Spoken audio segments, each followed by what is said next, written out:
Paris ഒളിമ്പിക്സിന് ഇന്ന് തിരിതെളിയും. പാരീസിലെ Sen നദിക്കരയിൽ Indian സമയം രാത്രി 11 മണിക്കാണ് ഉദ്ഘാടന പരിപാടികൾക്ക് തുടക്കമാകുന്നത്. മാർച്ച് പാസ്റ്റ് ഉൾപ്പെടെ ഉദ്ഘാടനത്തിന്റെ ഭാഗമായ പ്രധാന ചടങ്ങുകൾക്കെല്ലാം സെൻ നദി വേദിയാകും. PV സിന്ധു ഇന്ത്യൻ പതാകയേന്തും. ഒളിമ്പിക്സ് ഇതുവരെ കാണാത്ത അത്ഭുത കാഴ്ചകളാണ് പാരീസ് ഒരുക്കിയിരിക്കുന്നതെന്നാണ് സൂചനകൾ. സെൻ നദിയിലൂടെയാവും കായിക താരങ്ങൾ എത്തുക. നദിയിലെ 6 കിലോമീറ്ററിൽ 100 ബോട്ടുകളിലായി 15,500 ഒളിമ്പിക് താരങ്ങൾ അണിനിരക്കും. 3 മണിക്കൂറോളം നീണ്ടുനിൽക്കുന്ന ചടങ്ങിൽ അത്ഭുതങ്ങൾ ഒളിപ്പിച്ചു വെച്ചിട്ടുണ്ട്.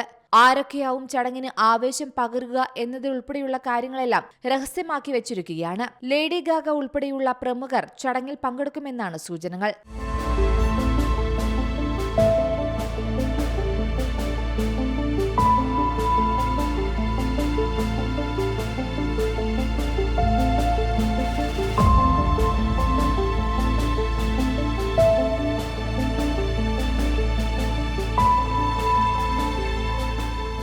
സുരക്ഷാ ഭീഷണിയുള്ളതിനാൽ വിവരങ്ങൾ പുറത്തുവിട്ടിട്ടില്ല.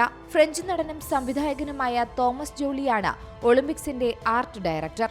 ഫ്രഞ്ച് സംസ്കാരം ഒരു കണ്ണാടി എന്ന പോലെ സെൻ നദിയിൽ തെളിയും. 4000 നർത്തകരും 3000 കലാകാരന്മാരും പങ്കെടുക്കും. ടിക്കറ്റ് വെച്ചാണ് ഉദ്ഘാടന ചടങ്ങിലേക്ക് പ്രവേശനം. സംഘാടക സമിതി വിതരണം ചെയ്യുന്ന ടിക്കറ്റിന് 1600 യൂറോ മുതൽ 3000 യൂറോ വരെ മുടക്കണം. ടിക്കറ്റ് ഇല്ലാതെ നദിക്കരയിൽ നിന്നോ ഇരുന്നോ ചടങ്ങ് കാണാനാകില്ല. ടിക്കറ്റ് ഇല്ലാത്തവർക്കായി പാരീസ് നഗരത്തിലെ ബിഗ് സ്ക്രീനുകളിൽ ഉദ്ഘാടന ചടങ്ങ് പ്രദർശിപ്പിക്കും. News desk C Malayalam news. പുതിയ വാർത്തകളും വിശേഷങ്ങളും ഇനി വിരൽ തുമ്പിൽ. എല്ലാ ഡിജിറ്റൽ പ്ലാറ്റ്ഫോമുകളിലും ഇപ്പോൾ സി മലയാളം ന്യൂസ് ലഭ്യം.